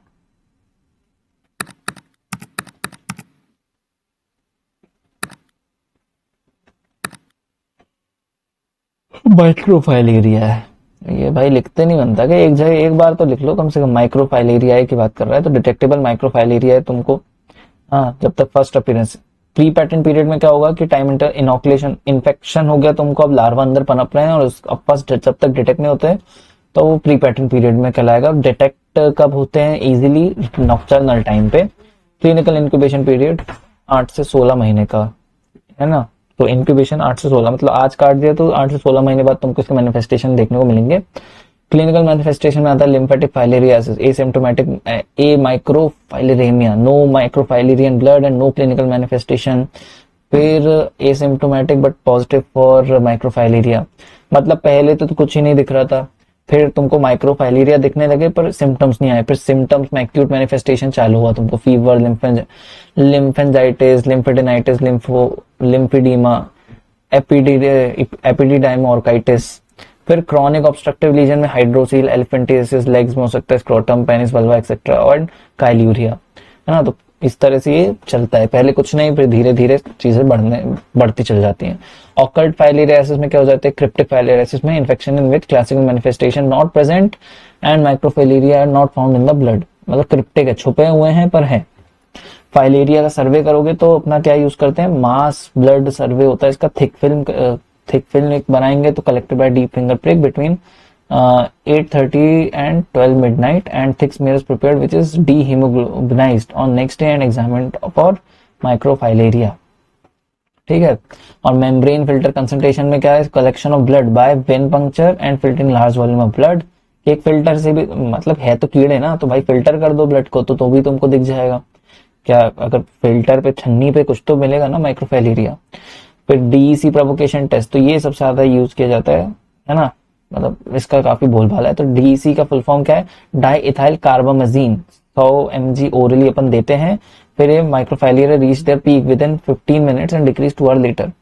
तो blood is examined after 1 hour after administration of diethylcarbamazine. तो डाई इथाइल कार्बामेजीन का को 100 mg अपन देते हैं और उसके 1 घंटे बाद अपन चेक करते हैं, ब्लड को एग्जामिन करते हैं कि क्या माइक्रोफाइलेरिया बाहर आए कि नहीं। फिर क्लिनिकल सर्वे में बात करें, people are examined for clinical manifestation, बाप रे। फिर serological test, immunofluorescent and complement fixing techniques, xenodiagnosis, mosquitoes are allowed to feed on the patient and then dissected 2 weeks later. Entomological survey कर लोगे, mosquito collection from houses, dissection of females और detection of parasite. Main था entomological survey, serological test, clinical survey, इनसे भी तुम पता लगा लोगे। और नहीं तो मास ब्लड सर्वे तो है फाइलेरिया का सर्वे करने के लिए, है ना। और नीचे कंट्रोल मेजर्स की बात करें तो कीमोथेरेपी में अपना एक डीसी चलता है, मास थेरेपी देते हैं everyone in the community except children under 2 years pregnant, 2 साल से कम के बच्चे और प्रेग्नेंट वुमेन को अपन डीसी डाई इथाइल कार्बामेजीन नहीं देते, नहीं तो मास एडमिनिस्ट्रेशन होता है ड्रग का, मास drug administration MDA. Selective treatment क्या है, 6 mg डीसी। तो सिलेक्टिव में भी अपन मतलब डीसी को यूज कर रहे हैं, सबसे मेन तो तुम याद रख लो। और दूसरा है अपना कीमोथेरेपी आइवरमेक्टिन, ठीक है, नाम पता होना चाहिए तुमको ड्रग का, ठीक है। डोज तुमको अगर नहीं भी हो तो चल जाएगा, पर तुमको एटलीस्ट नाम पता होना चाहिए और किसको नहीं देना है वो पता रख लो तो भी काफी सॉर्ट आउट हो जाती है तुम्हारी जिंदगी। Vector control, anti larval measures, तो एंटी लार्वल में क्या, केमिकल कंट्रोल, कौन से केमिकल, पायरोसिन, टेमीफॉस, फेंटोइन, इनको भाई ये ऑयल मतलब लार्विसाइडल ऑयल है, जहां मच्छर पनप रहा है वहां तेल पे ऐसे छिड़क दो। पायरोसिन ऑयल, ई पायरेथ्रियम बेस्ड इमल्सिफाइबल लार्विसाइड, ऑर्गेनोफॉस्फेट को यूज कर लो। रिमूवल ऑफ पिस्टिया प्लांट, क्या हर्बिसाइड सच एज फेनोक्सिलिन 30 एंड सेल्यूल, मतलब पिस्टिया प्लांट के आसपास क्यूलेक्स मस्कीटो, मतलब खाना वाना शायद पिस्टिया से ही, मेल पिस्टिया प्लांट को यूज करते हैं सर, खाना वाना जो भी होता है नेक्टर वेक्टर चूसते हैं, फीमेल तो मच्छर तो ऑब्वियसली खून चूसने वालों में से। एनवायरमेंटल मेजर्स कौन से हो गए, filling up ditches and pools, draining of stagnant water, तो वही घिसी-पिटी जो चीजें हैं वही सब चलते आ रही हैं। एंटी लार्वल में अपना स्पेस स्प्रे कर दो, pyrethrum, personal prophylaxis, mosquito net, screening houses. उसको जो घिसी पिटी चीजें घिसी पिटी है, उसी का वायरस अपन को नहीं पढ़ना, तो अपना ये चीज हो जाती है खत्म। यहाँ पे आएगा, यहाँ पे जूनोसिस में एक रेबीज देखना है अपन को, है ना, और एक जापानीज का थोड़ा सा देखना है। रिकेट्सियल भी मैंने अब ही तो नहीं देखा, तो रिकेट्सियल में स्किप कर रहा हूँ। अगर तुम्हारे इसमें कभी पूछा गया है तो बाय चांस, तो फिर तुमको रिकेट्सियल देखना पड़ेगा, बाकी रिकेट्सियल मैंने नहीं देखा है इतना इम्पोर्टेंट में। रेबीज होता है एक आर्बोवायरल, इसमें है एक तो ये टॉपिक हो गए 55, है ना। और टिटनस सरफेस में अपना है कौन कौन सा, एक है टिटनस, लेप्रेसी, एसटीडी और एड्स तो हो गया अपना, ठीक है, ये तो हो गया कंप्लीट। टिटनस एक करना है और एक लेप्रेसी। लेप्रेसी अपने आप में लॉन्ग क्वेश्चन है, तो ये भी अपन देखते हैं। फिर आता है यहां से भी मुक्त हुए, तो अब क्या बचेगा, खत्म। मार्जिन लेप्रेसी तो इसलिए बड़ा हो जाता है अपने आप में कि लेप्रेसी और उसके साथ साथ उसका प्रोग्राम भी इंक्लूडेड है। बाकी रेबीज हो गया, टिटनस हो गया, छोटे छोटे 5 नंबर वाले क्वेश्चन ज्यादा हैं ये। तो अभी पहले तो वो निपटाते हैं अपन वेक्टर बॉन्ड के जो कंट्रोल प्रोग्राम है वो, फिर उसके बाद अपन हिम्मत हुई, हिम्मत तो है मतलब आज तो खत्म करना ही है, थोड़ा सा और बैठ के आधे घंटे और बैठ जाऊंगा और रेबीज और वो सारा भी खत्म करूंगा। पर ये 1 घंटे का बन ही गया है ना, तो इसमें या तो फिर ये वेक्टर डिजीजेस के नाम से ये वीडियो आ जाएगा। तो यहाँ पे ये देख लो, इसका स्क्रीनशॉट ले लो अच्छे से भाई, कि क्या national vector bound disease control programme अगर तुमसे पूछते हैं तो इसको लिखना किस तरह से, एंड इस तरह से लिखोगे तो तुम्हारे मार्क्स भी नहीं कटेंगे ऑब्वियसली, बहुत सारी चीजें इसमें इंक्लूड हो जाती हैं एंड तुमको इजी भी पड़ेगा, ठीक है। तो आई होप तुमने क्या बोलते हैं इसका स्क्रीनशॉट ले लिया होगा। तो national vector bound disease control programme 2003 पे आया था, है ना, तब उसका नाम थोड़ा अलग था, पर अभी इसी नाम से जाना जाता है। Three prolong strategy for prevention, क्या डिजीज मैनेजमेंट, एक होता है आईवीएम इंटीग्रेटेड वेक्टर मैनेजमेंट, और तीसरा है बिहेवियरल चेंज कम्युनिकेशन या inter capacity building operation research, ये एक्स्ट्रा अदर पॉइंट्स। तो ये 3 जो स्ट्रेटेजीज है ना, अपन इसका यूज करते हैं, और ताकि अपन भाई मच्छर से और ये जो क्या बोलते हैं कीड़े कंकड़ से जो अपनी बीमारी फैल रही है उसको अपन रोक पाए। एक थोड़ा सा आई थिंक मेरे नोट्स पे भी कुछ चीजें थी, तो मैं उसको भी देख लेता हूँ। मलेरिया न्यूट्रिशन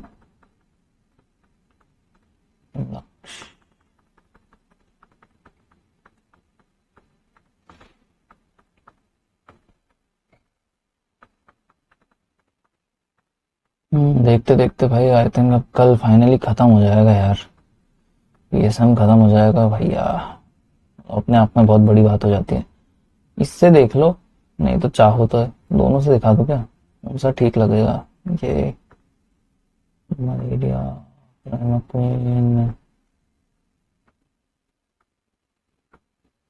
किससे दिखाया जाए भाई तुमको।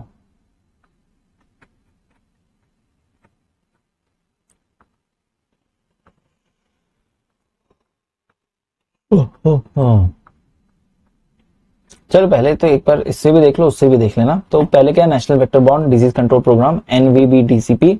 हाँ, ये प्रोग्राम तो वैसे क्या पहले नेशनल मलेरिया कंट्रोल प्रोग्राम के नाम से आया था 1953 में, फिर 2003-4 में इसको वेक्टर बॉर्न की भाई वेक्टर थे उसको सारे इंक्लूड कर दिया, 2005 में इसको मर्ज कर दिया गया नेशनल हेल्थ मिशन के साथ।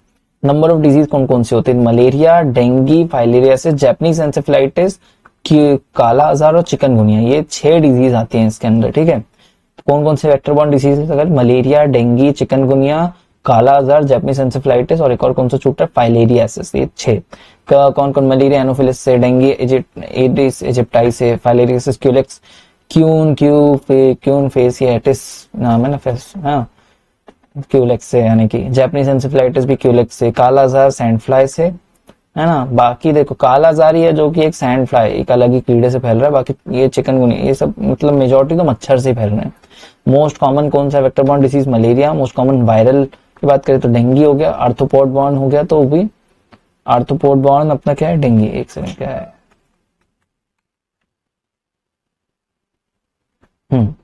स्ट्रेटेजीज और प्रिवेंशन एंड कंट्रोल क्या क्या है, तो डिजीज मैनेजमेंट अपन करते हैं, early detection with active patient sentinel services या surveillance, complete service treatment, strengthening और referral services, epidemic preparedness and outbreak response, integrated vector management करेंगे जिसमें अपना इंडोर रिस्टल स्प्रेइंग हो जाती है, लॉन्ग लास्टिंग इंसेक्टिसाइडल नेट्स का यूज करते हैं, एंटी लार्वल मेजर्स का यूज करते हैं, बायोलार्विसाइड्स, माइनर इंजीनियरिंग चेंजेस जैसे सोर्स रिडक्शन, ये सब सपोर्टिव इंटरवेंशन में आता है, बीसीसी है ना, बिहेवियर चेंज कम्युनिकेशन, पीपीपी का मेरे को एग्जैक्ट फुल फॉर्म याद नहीं आ रहा है, बट इसी से ज्ञान व्यान की जो बातें हैं, मॉनिटरिंग एंड इवैल्यूएशन, फिर vaccination against JE, Japanese encephalitis के एंडेमिक एरियाज पे अपन वैक्सीनेशन देते हैं, annual mass drug administration lymphatic filariasis जिसमें अपन क्या देते थे, DEC diethylcarbamazine. Malaria की बात करते हैं तो डायग्नोसिस अपन किससे करते हैं, most of the time PBS मतलब कि पेरिफेरल ब्लड स्मीयर, जैसे कि मलेरिया का पैरासाइट अपन को दिख गया थिन वाले में तो भाई मलेरिया कंफर्म है। स्टेन तो अपन कौन सा, जसवंत राय भट्टाचार्य स्टेन को यूज करते हैं पीवीएस बनाने के लिए, तो थिक और thin smear, rapid diagnostic kit का भी यूज करते हैं, ऑप्टिमल नहीं भी रखोगे ठीक है, और एक मलेरिया नहीं, ये भी कोई ध्यान नहीं रखोगे चलेगा। मेन क्वेश्चन क्या, इंसेक्टिसाइडल ट्रीटेड बेड नेट्स जो होती है अपनी है ना, जो अपनी मच्छरदानियां होती है इंसेक्टिसाइड उसमें प्रेजेंट होता है, तो कौन सा इंसेक्टिसाइड यूज करते हैं अपन, केमिकल सिंथेटिक पायरेथ्रॉइड्स इनका यूज किया जाता है, जैसे कि डेल्टा मेथ्रिन, साइफ्लुथ्रिन, इनका ये नाम पता रख लो, डेल्टा मेथ्रिन और साइफ्लुथ्रिन को यूज किया जाएगा अपन। लॉन्ग लास्टिंग इंसेक्टिसाइडल नेट्स की बात करते हैं, ठीक है, तो ये क्या है, long lasting insecticidal treated bed nets, तो इसमें क्या इसके छेद वेद इतना याद नहीं, मर जाता है, फटाका फोड़ता है, क्या करता है, बार बार ये कुछ 4-5 दिनों से चल रहा है कि साला कोई हमको फटाका फोड़ता है जैसे उसकी माँ से फटाका फोड़ देगा, बम फोड़ देगा, गायब हो जाएगा, क्या पता कोई है कोई हराम को। ट्रीटमेंट कहाँ थे अपन, long lasting insecticide bed nets, ये तुमको इसका फुल फॉर्म पता होना चाहिए, मेन इसकी शेल्फ लाइफ होती है 3 साल से ज्यादा, साइज वाइज इतना याद नहीं भी रखोगे ठीक है। ट्रीटमेंट में भी अपन क्या बोल सकते हैं कि ट्रीटमेंट अपना प्लाज्मोडियम, वाइवैक्स और ओवेल के लिए क्लोरोक्विन का यूज करते हैं, फैल्सीपैरम और मलेरिया के लिए अपन वही आर्टमेसिन के डेरिवेटिव एसीटी थेरेपी जो अभी अपन ने देखे हैं है ना, ये सब यूज करेंगे, और एक ये आर्टिसोनेट सल्फाडॉक्सिन पायरेमेथामीन इसका यूज करते हैं। प्राइमाक्विन में अपना ट्रीटमेंट इन प्रेगनेंसी, तो वही primaquine is contraindicated in pregnancy, वही सेम चीज है जो अभी अपन ने पढ़े। कीमोप्रोफिलैक्सिस, टॉक्सी चलाएंगे, मेफ्लो चलाएंगे, ना ना ना। मलेरियोमेट्रिक इंडाइसिस क्या हो जाते हैं, ये तुमसे एक शॉर्ट क्वेश्चन कभी पूछ ले 5 नंबर पे तो बता सकते हो। तो एक क्या है कि स्प्लीन रेट नाम से एक चीज होती है, तो उससे पता चलता है endemicity of Mullerian population, IPR infant parasite rate है ना, indicator of recent transmission malaria in a country. एक होता है एपीआई जो मैं बता रहा था ना, एपीआई और एबीईआर, ये दो काफी मेन इंडाइसेस जाते हैं। तो एपीआई कैसे नापते हैं, annual parasite incidence, overall most important यही है एपीआई। तो कैसे निकालते हैं, confirmed cases of malaria upon total population surveillance, यानी टोटल पॉपुलेशन ऑफ रिस्क, मतलब इंसिडेंस ही निकालने की बात हो गई, इनटू 1000, 1000 लोग में कितने। और एक है एनुअल ब्लड एग्जामिनेशन रेट, तो ब्लड क्या होगा इसमें कि भाई total slide examine in a country ना ईयर, मतलब साल भर में मान लो 1 लाख स्लाइड जो है वो एग्जामिन हुई है ना, तो इससे मतलब कि भाई एग्जामिन होने आई है अगर, तो ऑब्वियसली भाई इन पे सस्पेक्ट किया गया मलेरिया, नहीं तो नहीं आती। और upon total population under surveillance, अब मान लो 10 लाख में से 1 लाख लोग का आया, तो अपन कहेंगे कि हाँ भाई अच्छा, मतलब 10% का रेट चल रहा है, अपन ऐसा मान के चलेंगे, इनटू 100 है ये है ना। इंडिकेटर ऑफ ऑपरेशनल एफिशिएंसी ना, प्रोग्राम के ऑपरेशनल एफिशिएंसी, जितने अपन ऑब्वियसली देखो जितने अपन स्लाइड को एग्जामिन कर पाएंगे है ना, उतना ही अपन कहेंगे ना कि हमारी एफिशिएंसी उतनी अच्छी है। एक कंट्री की एफिशिएंसी आप कैसे नाप रहे हो, जितनी ज्यादा उस स्लाइड को प्रोसेस कर पा रहे हैं। लाइसेंस मलेरिया वैक्सीन, एक मॉस्क्यूरिक्स करके एक वैक्सीन आती है ठीक है मलेरिया के लिए। फाइलेरियासिस की बात करते हैं तो 2027 तक के भाई ये अपना हिसाब किताब ये है कि एलिमिनेट करना है फाइलेरियासिस को 2027 के। एलिमिनेशन क्राइटेरिया क्या हो जाता है कि भाई कितना 3 साल तक के उस एरिया से केस ना मिले। Defined as cessation of lymphatic filariasis a public health problem when the number of microfilarial carriers is less than 7%. Strategy अपने क्या, सिंगल मास ड्रग एडमिनिस्ट्रेशन, वही डीईसी टाइप मिथाइल कार्बामेजिन और एल्बेंडाजोल को भी देते हैं, यूज करते हैं वैसे। To eligible population interrupt transmission for 5 years। Contraindicated किस में है भाई, अपनी DEC, pregnant women, children less than 2 years और सीरियसली इल पेशेंट, तीनों को नहीं देंगे। लिम्फेडिमा, एक्सरसाइज ये सब हो गया। फिर कालाजार की बात करते हैं। कालाजार में एलिमिनेशन क्राइटेरिया क्या है, इसको एलिमिनेट मतलब ये 2020 तक का हिसाब किताब था इसका, मतलब इसको एलिमिनेट करना था। तो क्या है, annual incidence of disease less than, अगर 10,000 में एक बंदे को मिल रहा है, मतलब 10,000 में से एक बंदा डायरेक्ट हो कालाजार से, तो अपन अभी कहेंगे अपन ने एलिमिनेशन क्राइटेरिया अचीव कर लिया है ना। अगर दो भी हो गए तो फिर एलिमिनेट अपन नहीं कहेंगे, एलिमिनेशन शब्द यूज नहीं करेंगे।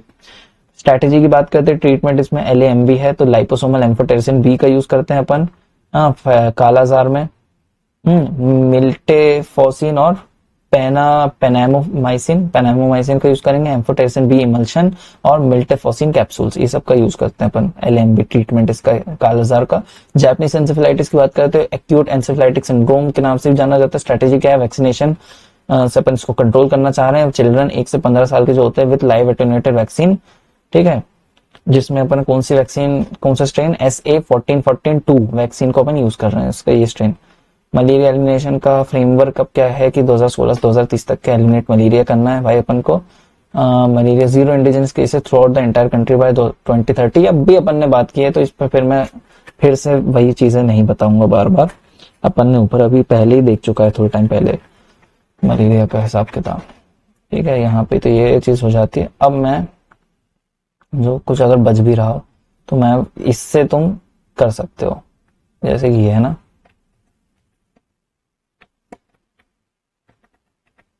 देखो ना ये क्या है, सबसे पहली चीज तो national vector borne control disease programme, ठीक है। तो 3 प्रोलॉन्ग स्ट्रेटेजी इसकी चलती है, disease management, integrated vector management और बिहेवियरल चेंज कम्युनिकेशन। अदर जो अपने स्ट्रेटेजी हो गई वो सब आता है कि ऑपरेशनल रिसर्च, ड्रग रेजिस्टेंस पे, insecticide sensitivity, monitoring, evaluation, vaccination against JE, malaria, dengue and lymphatic filariasis, ठीक है। अब अपन बात करेंगे सबसे पहले मलेरिया की। मलेरिया कहाँ गया,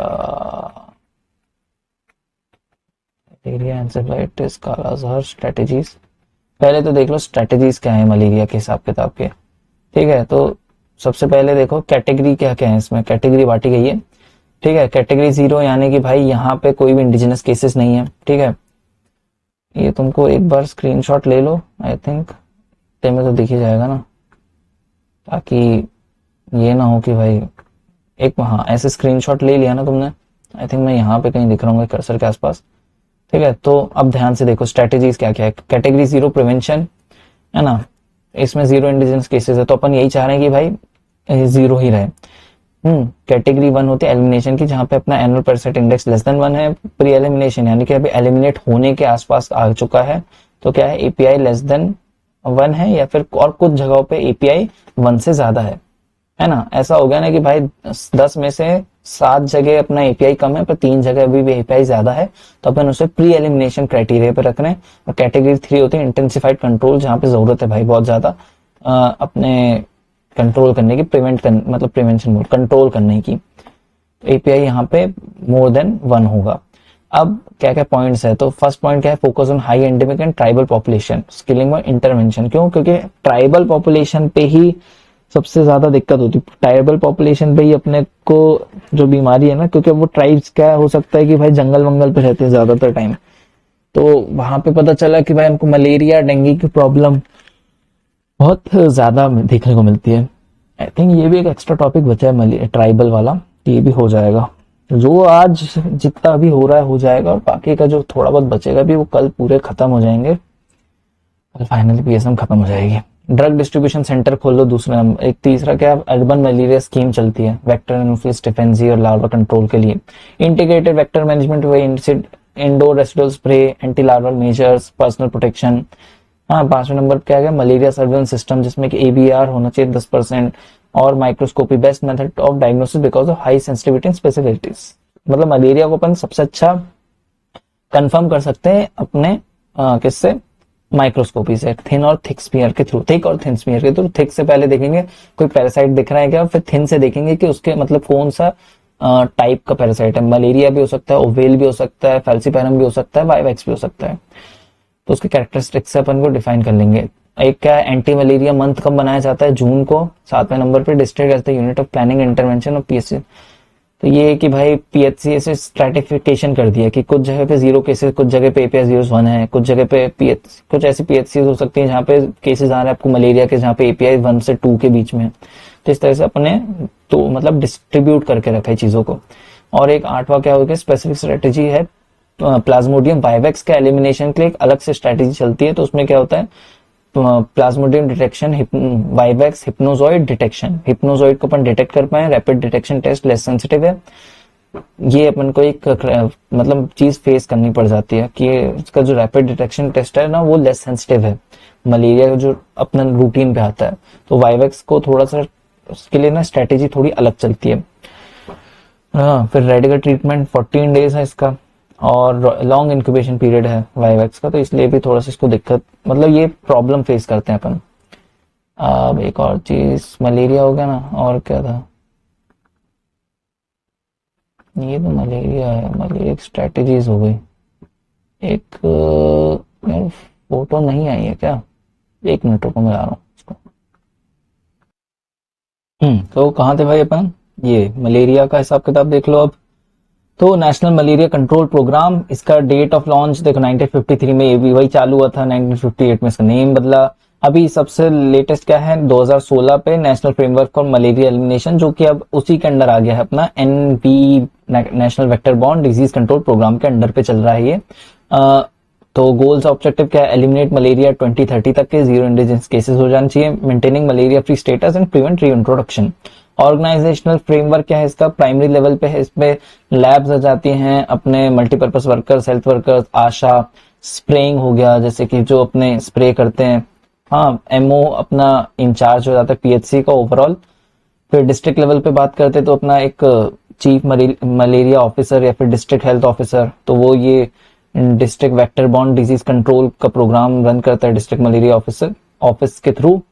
डिविजनल लेवल की बात करते हैं तो एसडीओ बैठते हैं, सीनियर मतलब क्या बोलते हैं, सीनियर था ये, एल लिख दिया, सीनियर क्या बोलते हैं, divisional officer technical and administrative, इनकी रिस्पॉन्सिबिलिटी रहती है। स्टेट लेवल पे बात करें तो अपन फिर और ऊपर vector borne disease control division, state programme officer, और उसके ऊपर फिर सेंट्रल लेवल पे अपने 19 रीजनल ऑफिसेज हैं under directorate general of health services and ministry of health and family welfare. Specific strategies में आ जाता है कैटेगराइजेशन ऑफ स्टेट, अपना integrated vector management, early diagnosis and treatment. ठीक है, फिर मलेरिया हो गया ना, और डेंगू फीवर का भी देख लो फटाक से। डेंगू फीवर का हिसाब किताब क्या चल रहा है, जैसे कि डेट ऑफ लॉन्च इसका 2003 पे हुआ था, वही नेशनल वेक्टर बॉर्न के साथ। Goals and objective to reduce the burden of dengue in a community.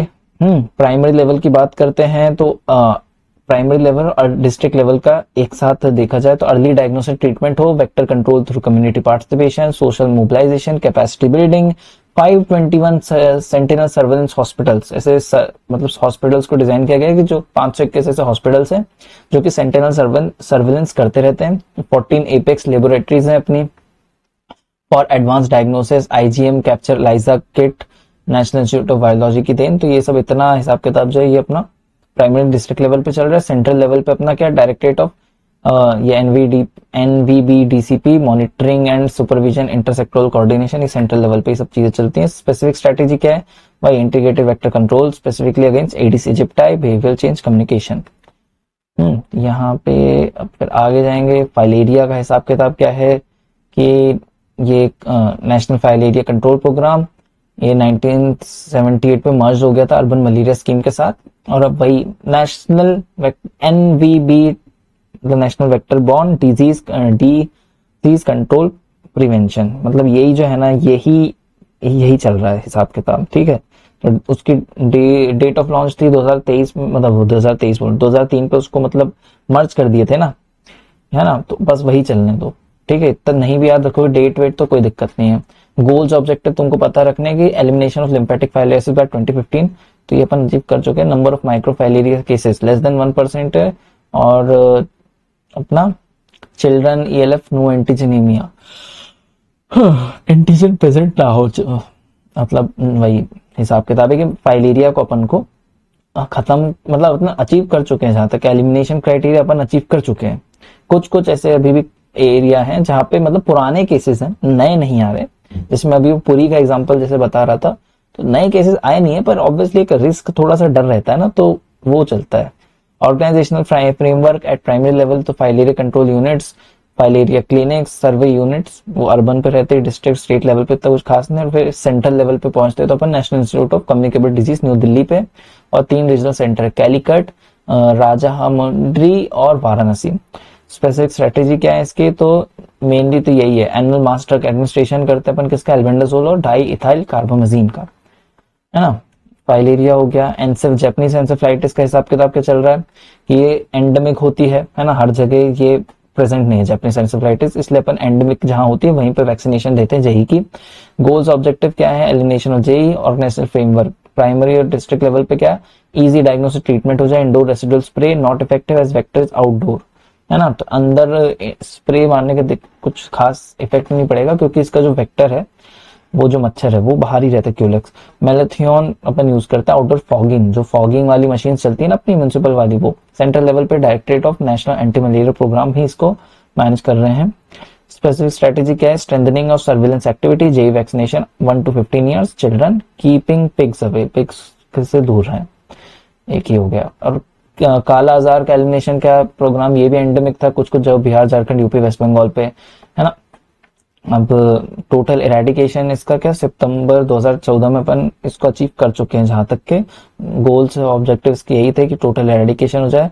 Primary district level पे क्या चला कि rapid diagnostic kit, single dose treatment with liposomal amphotericin B to reduce human reservoir, kala-azar, fortnight या quarterly case research भी चलती थी। Incentive to आशा 300 रुपए देते थे कि भाई पेशेंट क्या है, अगर पेशेंट आप लाके दे रहे हो और वो ठीक हो जाए तो। सेंट्रल लेवल पे क्या चला, national institute of communicable disease New Delhi, मतलब ये संभाल रहे। रीजनल सेंटर कालीकट, राजामंड्री और वाराणसी, ये सब संभाले सेंट्रल लेवल पे।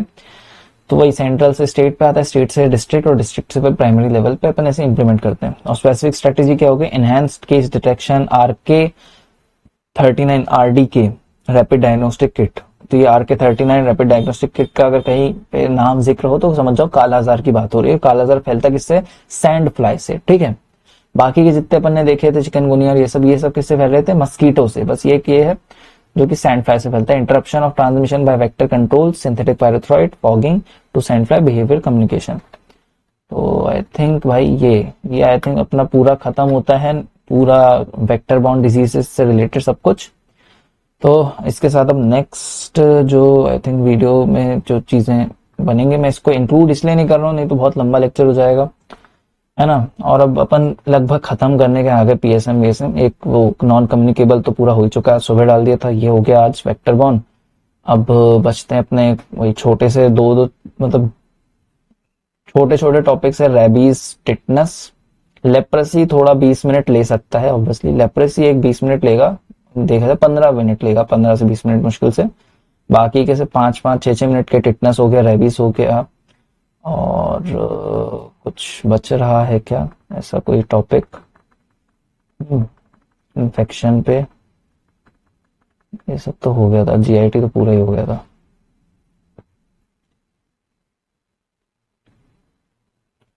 टिटनस, लेप्रेसी, एड्स तो हो गया था पूरा। 3 चीजें अपने इसके हैं, ये जल्दी हो जाएंगे आधे घंटे के अंदर। और बचता है फिर फैमिली की डेफिनेशन, वो सब हो गया, लेप्रेसी का प्रोग्राम, और फिर आता है हेल्थ प्रोग्राम। तो हाँ, 2 वीडियोस में आई थिंक, मतलब कल एक एक्स्ट्रा वाले में ये जो बचे कुछ चीजें ये सारी हो जाएंगी, और एक लास्ट बचेगा हेल्थ प्रोग्राम के ऊपर जो बचे, जिसमें से मेन तो रमंचा है, दूसरा NHM है।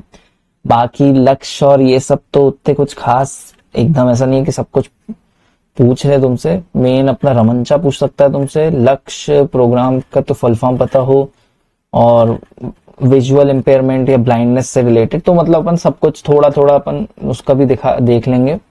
तो इसी तरह से भाई अपना खत्म हो जाएगा कल भाई, फाइनली कल 2 लेक्चर्स में पूरी चीज खत्म हो जाएगी। एंड 12 बज चुके हैं, नींद भी आ रही, पर अभी एक और भी काम है मेरे को, मैं वो भी करूंगा। तो चलो भाई, बाय बाय, ठीक है। फाइनली अपना PSM समाप्त होने को आ रहा है। 4 तारीख से चालू किया था, 2-3-4 दिन तो भाई क्रैश डाइटिंग नहीं करनी चाहिए। एक चीज बताऊं तुमको, क्रैश डाइटिंग मतलब कार्बोहाइड्रेट थोड़ा सा तो खाते रहो, अगर बहुत कम कर दोगे, कट ऑफ कर दोगे तो भाई बहुत दिक्कत होती है। मैंने करके देखा, 2 दिन तो मन नहीं किया, मैग्नीशियम मैग्नीशियम एकदम सा डाउन सा सब ड्राउ, मतलब फील नहीं हो रहा था कुछ, एकदम खाली खाली सा दिन गए थे। फिर इसके बाद ये जब खत्म होगा तो ऑब्वियसली फिर मेरा एक और, मेरे को भी तो रिवीजन करने हैं अच्छे खासे लिख लिख के, और साथ साथ एफएमटी को भी पढ़ना है खुद से। 1 हफ्ता बचेगा तो मैं देख हो जाएगा मेरा भी, तुम्हारा भी हो जाएगा सब देख के। So all the best. ठीक है, कल 2 लेक्चर्स एंड अपन भाई खुशी से भाई विदा करेंगे पीएसएम को, पीएसएम की सीरीज खत्म हो जाएगी। तब तक के लिए टाटा बाय बाय, मिलते हैं नेक्स्ट वीडियो पे। खत्म।